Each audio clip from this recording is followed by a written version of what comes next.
Hey everyone, welcome to Professor Long's Lectures in Anatomy and Physiology. I'm Professor Bob Long. If you've been following my videos, you know that these videos are set up for my students that are enrolled in my classes in Human Anatomy and Physiology, either Part 1 or Part 2 at Del Mar College. And what I want my students to do is follow along in my note set that I publish for them and learn the material that I write on the board the way that I teach it to you. Not all instructors cover everything the same way, so if you have another instructor either at Del Mar or at another institution, then learn the material that they want you to cover. They may go into other areas, cover more detail or less detail, so make sure that you follow along with what your instructor presents. Now hopefully, if you're not enrolled in my class and you stumbled across this on the Google, hopefully you find these videos helpful. I try to lay the foundation for you to understand the topic and then put the details on, where some people just rattle off millions of details and cover every word and every page in the book, and it's just too much.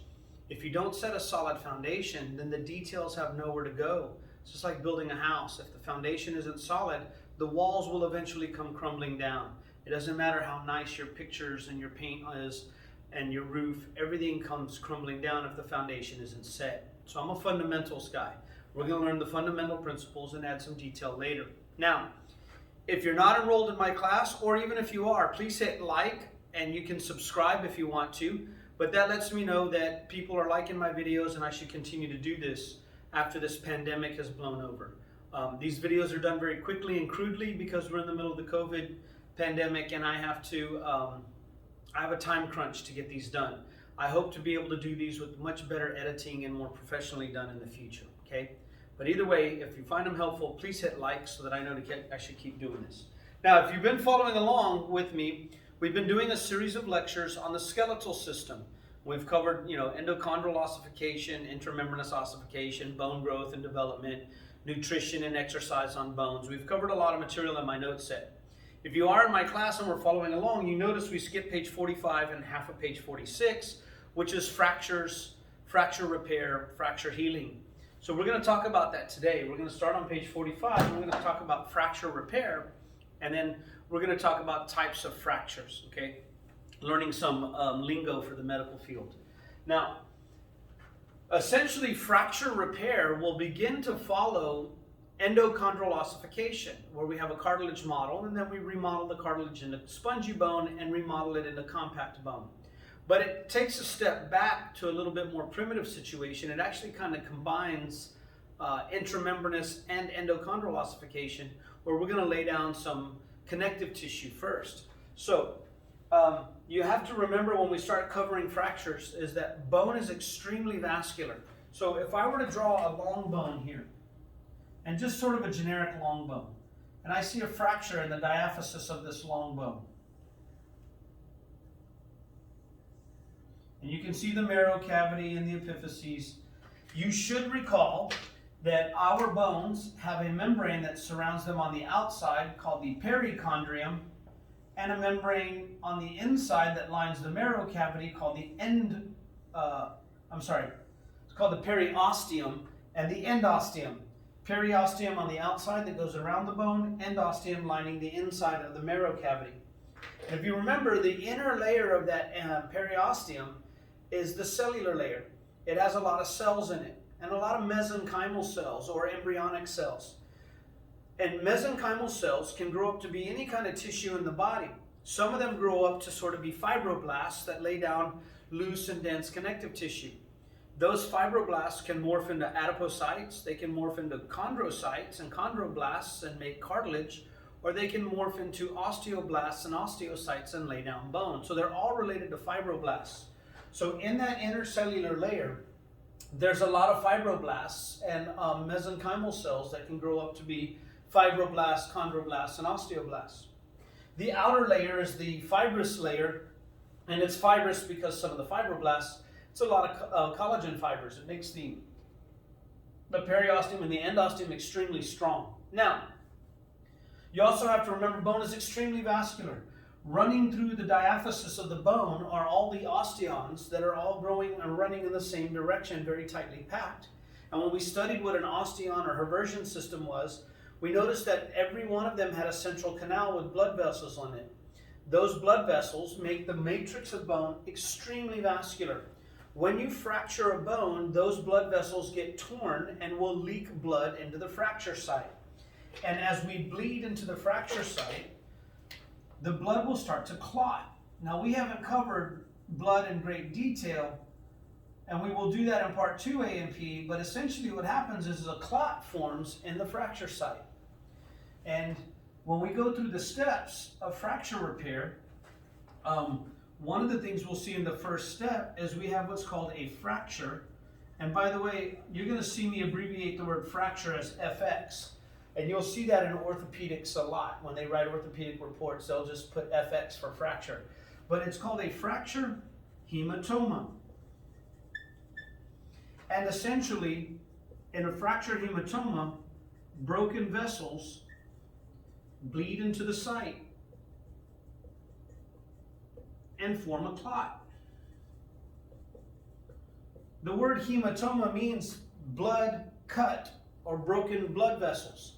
And so the fracture hematoma is nothing more than a fracture clot. The word hematoma is a snotty fancy word for blood clot.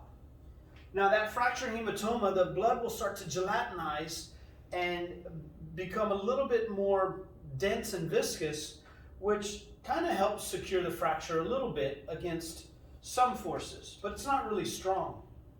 Now, as we break the blood vessels and the cells are dying on the edge of the fracture site here, those dying cells give off chemical signals that tell other cells, hey, we're dying in here, and blood vessels and other things can grow in.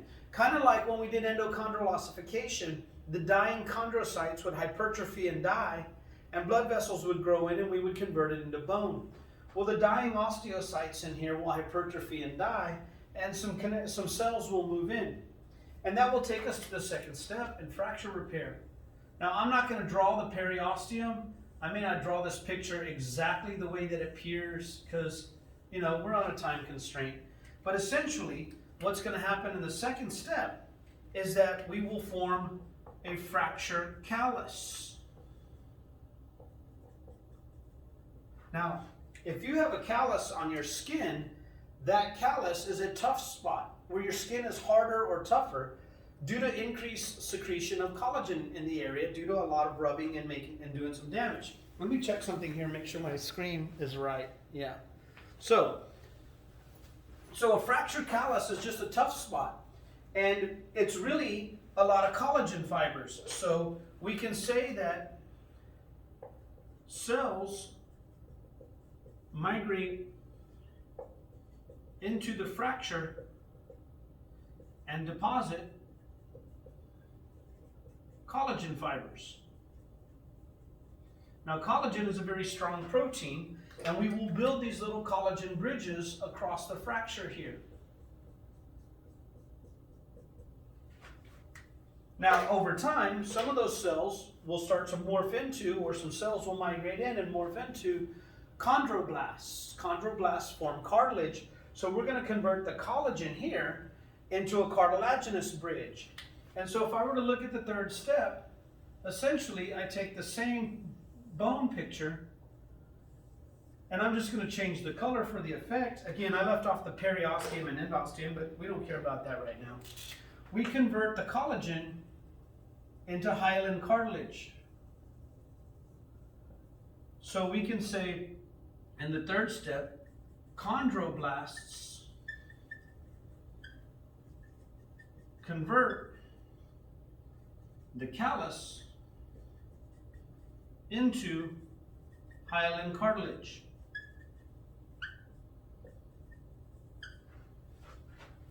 And now it's even stronger and tougher and a little bit more solid. And now we're at the beginning of endochondral ossification. Eventually, some of the cells in there will start to die, and we will remodel the cartilage into spongy bone.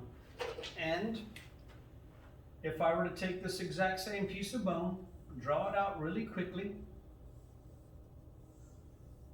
we start to lay down some spongy bone across here, and now it's even stronger than it was when it was cartilage. So we remodel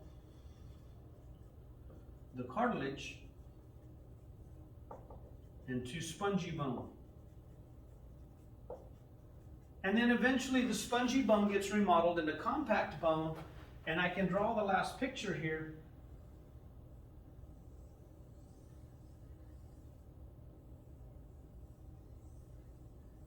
And you can kind of see where the knot is, where we've converted the spongy bone into compact bone, and there's a little bit of a swelling on the bone there. It's somewhat exaggerated here, but essentially that's it. We remodel spongy bone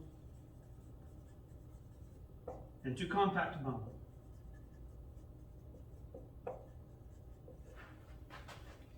Now, those are the steps of fracture repair. And if you think about it, you can try to cut it down to a word or two to try to remember the order. A hematoma or clot, collagen, a callus. The collagen is remodeled into cartilage, hyaline cartilage. And then we go to spongy bone and compact bone. Hematoma, a collagen callus, a cartilage callus. Remodel the collagen into the cartilage into spongy bone, and then go to compact bone. Hematoma, collagen, cartilage, spongy, and compact. Come up with some kind of sentence or funny saying so you can remember the steps. Also, you should be able to teach this to a group of 5th graders. Could you walk in and draw this on the board without looking at your notes? If you can do that, then you truly know it. And that's how you should study every section of your notes, by the way. So now, this process can take anywhere from about 4 to 8 weeks for most fractures, or usually 6 to 8 weeks. Sometimes it can take a little longer, 12 weeks. Sometimes a little shorter, depending on the individual, diet, nutrition, and all of those other things. But on average, it's about 6 to 8 weeks, which is about how long you get casted if you ever fracture a bone. Once the cast is removed, if they take an x-ray, for example, if I were to look at someone's distal radius, and I see a fracture site across the distal radius like this, okay? If I take a picture of it after it's healed, that fracture site will start to look like this. And sometimes you can see a little bit of a bulge in the bone. And that's because our body has a tendency to kind of overheal things. And then over time, if there's not a lot of stress there due to ligaments and tendons pulling, as you know, we talked about stressing the bone causes some weak electrical fields to stimulate osteogenesis or osteoblast activity. But if we're not stimulating it enough, eventually that will get remodeled away, and over time the bone will look normal and healthy, okay? Like it did before it was ever fractured. So, again, that takes about 6 to 8 weeks. Now, one of the things I want to talk about is the type of fractures that are on the next page of your note set. So I'm going to erase all of this. And I'm sure there's plenty of other videos out there that show cartoons of this stuff happening, or really nice video graphics. So watch some of them. You know, if you really want to get good at this stuff, you have to do it a lot and take the time to get good at it. And just like if you want to be a good athlete, you watch videos, you go to practice, and then you practice on your own and get other trainers and all sorts of other things. So do this until you can't stand it. Now, when it comes to the types of fractures, there's a long list of these types of fractures that are on page 46 of my note set. The first two are called an open fracture or a closed fracture, okay? Usually we don't use the term closed fracture in orthopedics when you're talking about a fracture. If you just say a fracture, it's implied or assumed that it's closed. If they say an open or compound fracture, then you know that means something different. So when we talk about a closed fracture, in a closed fracture, the fracture fragments do not break skin. They don't. The bone is broken. You wouldn't be able to tell usually looking from the outside in most instances, but it's fractured underneath there. The opposite of that is an open, or also sometimes called a compound fracture. You'll hear this term used in orthopedics a lot if you're working in your emergency room rotations one day, or if you're doing x-rays as an x-ray tech. And this is where the fracture fragments break skin.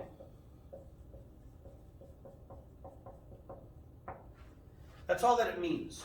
Again, closed is implied. If someone says, hey, patient in room 3 has a distal radius fracture, they broke their distal radius. It's implied that it's closed. if they say I have a compound or open fracture of the distal radius, then you know that it's broken through skin. And the reason the word compound is used is because not only do you have a fracture now, but the fracture is compounded, the problem is compounded or added to by the fact that you've broken the skin. Now, I'm not sure how much you may be aware of this, but our skin is loaded with bacteria. No matter how much we sanitize and wash and do all of that, we have bacteria growing on our skin. And a lot of those bacteria fall under two categories. There's a type of bacteria called Staphylococcus, okay? And there's a whole other category of bacteria called Streptococcus.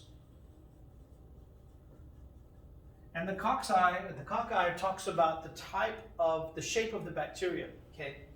And then these are two different genuses of bacteria.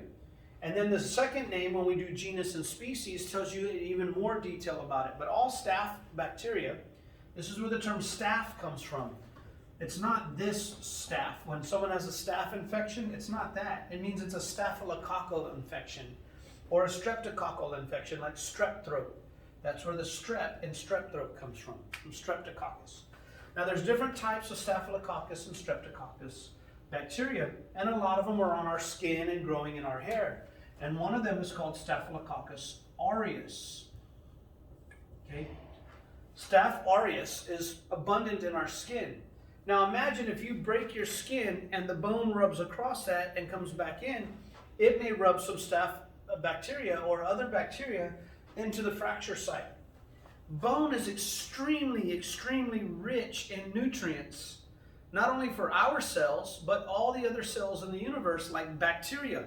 They need protein and carbohydrates and lipids and nucleic acids. So in the inside of our body, our bones and our organs and everything below the skin is a veritable feast for bacteria. It's almost like, sticking people in Golden Corral and locking the doors and just constantly supplying food. They get to overeat and overeat and overeat. So bacteria go crazy and create infections. So that's what makes an open or compound fracture a big deal, is that you're going to have to probably administer antibiotics and treat them as if they have an infection so that they don't develop one. Okay. By the way, there's a type of bone infection, you should know this term, called osteomyelitis. The itis is inflammation, and osteomyelitis is an extremely painful bacterial infection of bone that eats away the bone matrix. And if I have two fragments of bone that are sitting across from each other, and the bacteria start to eat away the bone tissue, what's the likelihood I'm going to repair that fracture if the fragments become further and further apart? And so it's a really bad thing, and it's one of the things you have to look for if someone has a compound or open fracture, is a bacterial infection of bone, which can completely destroy the bone. It's not very good, so you need to make sure that it's treated. That's why they're called compound fractures. Now, two other terms that are used often to describe fractures are non-displaced fracture or a displaced fracture. Now, the place refers to staying in place, the placement of things. The dis means not. So in a displaced fracture, the bones are not where they're supposed to be. They've been moved. In a non-displaced fracture, they haven't moved. So the way that we describe this technically is this. This is a fracture where the bone fragments maintain anatomical alignment. In a displaced fracture, this is a fracture where the bone fragments have lost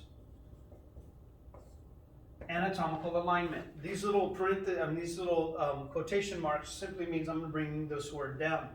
So in a non-displaced fracture, the fragments are still aligned. They haven't lost their alignment. In a displaced fracture, you've lost that anatomical alignment. And here's what I mean. And this is why doctors will sometimes take 2 or 3 or 4 views of the same bone from different angles. If someone had a distal radius fracture, and let's say a distal ulna fracture, or distal, like this, okay? your radius and your ulna. From this view, it looks like it might be aligned. That would be non-displaced from one angle. Now, if I came in and looked at somebody's wrist and it looked like this, oops, let me make this bone a little bit bigger so you can tell the difference. If they look like this, well, that's lost alignment. It's shifted off. That would be a displaced fracture. Now, sometimes you can take an x-ray from one view and it looks like it's in place, but you take the x-ray from another view and the bone fragments have shifted like this. So that would be displaced anteriorly or whatever. So there's all sorts of terminology we could throw on. So doctors will very often take x-rays of multiple angles of the bone to see if it's displaced or not. If it's non-displaced, usually, depending on the fracture, but usually you can put a nice little cast on it, protecting anything from moving, and it should heal. If it's displaced, it needs to be manipulated or reduced. When someone says we're going to reduce the fracture, they're going to push it back into alignment. And very often you might need some surgery for that. And sometimes they'll put pins or wires, or they'll put a metal plate across there and then cast it, okay? So it all depends on the type of fracture, what's indicated, but there's a lot of different things you could do to treat it. Now, I'm going to erase these terms, and we're going to go through some of the common names of some of these fractures, okay? Now, one of the fractures that's listed is a transverse fracture. Well, if you paid any attention in the beginning of part 1 A&P, you know that the word transverse means straight across. So if we were in correct anatomical position, a transverse fracture is a fracture line, is where the fracture line runs across, or we can say perpendicular to, the long axis of the bone.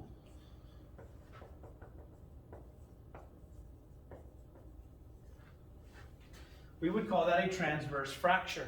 So if I were looking, say, at the femur,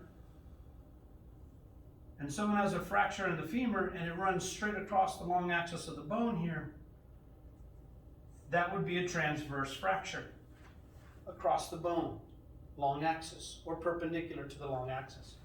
Now you can have what's called an oblique fracture, where the fracture line runs at an oblique angle. But now another type of fracture other than a transverse fracture, one of them is called a spiral fracture. In a spiral fracture, what that means is the fracture line spirals up the diaphysis of the bone. So the fracture line actually runs kind of around the bone, so you might look at a piece of bone tissue and the fracture looks like this. It kind of spirals around the bone tissue. And even if it were displaced, you might see something that looks like this. Now, one of the nice things about spiral fractures is they do have a lot of surface area that overlaps. Where a transverse fracture can be easily moved, this can help butt up against each other so that it helps maintain alignment. Okay, so that would be called a spiral fracture. Now, the next one on the list I want to talk about is green stick fracture. I'm trying to go in the order of my list, and I rewrote it. So, in a green stick fracture, this is where the fracture line appears on one side of the diaphysis. It doesn't go completely across the bone. And green stick fractures are more common in young people who haven't completely solidified their skeletal system. So if you've ever taken a piece of wood that's still on the tree and alive and has leaves on it and you break it, it doesn't make a clean break, it kind of tears. And that wood is called green wood because right underneath the bark there's a green layer. And the fibers, the protein fibers, are holding it together. If you take dead wood, it snaps in two very easily. So these are called green stick fractures because while we're young and we haven't completely solidified all the matrix of bone, there's a lot of collagen fibers and the bone can flex and break on one side but not the other.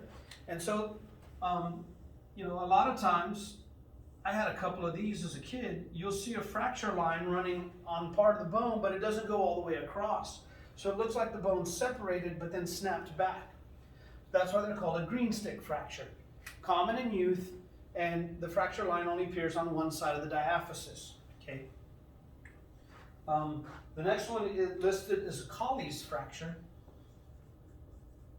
And a Colles fracture is a distal radius fracture. Okay. When people fracture the distal radius, sometimes it's referred to as a Colles fracture, after Dr. Colles that first described it. And another one is called a Potts fracture. So in a Potts fracture, this is a distal tibia and fibula fracture. So if you take an x-ray of someone's ankle and you see that the medial and lateral malleolus are fractured here, they would call that a Potts fracture, distal tibia and fibula fracture. Okay. Now, the next one listed is a comminuted fracture, and comminuted fractures get their name from the word community, meaning a bunch of people together, right? So in comminuted fractures, this means that there are multiple fracture fragments. And I almost think of these as like a shattered bone. So sometimes elderly people, when they fall and they break their distal femur, you'll see stuff like this, a bunch of little fracture fragments in here. I mean, the end of the bone just might be completely shattered, and it looks terrible. We would call that a comminuted fracture. Very difficult to repair, usually. And then finally, there's one called the epiphyseal fracture. I'm not going to write it out, but epiphyseal fractures are fractures of the epiphyseal plate or the growth plate. They involve the growth plate in some way, shape, or form. We call those epiphyseal fractures epiphyseal plate fractures or growth plate fractures. And one of the problems with those, by the way, is this. Let's say someone breaks their distal tibia, or let's say the distal radius, okay? You have a kid whose x-ray looks like this, and then you see a fracture line running across the growth plate, and maybe they didn't fracture the distal ulna. Okay. Now, one of the problems is not only will we heal the fracture here, our body may heal across the growth plate and close the growth plate prematurely, which means this bone can grow longer and this one will not. And it can create problems later in life for joint movements. And so growth plate fractures or epiphyseal fractures always involve the growth plate, and they have to be monitored very closely. Okay. Anyway, I don't want to spend a whole lot more time on fractures than that. I hope you learned something. I hope you had as much fun as I did. For those of you in my class, know that I'm going to ask you to put the steps of fracture repair in order. And I also want you to know the different types of fractures. I'm going to throw a number of these on the test, and you should know them. Which ones I'm going to throw, you don't know. So make sure you study them all. Anyway, thanks for watching. I hope you had as much fun as I did. I'll see you in the next video. We're going to finish up our bone stuff with articulations or joints. And I hope that one's as much fun as this one was. Talk to you soon.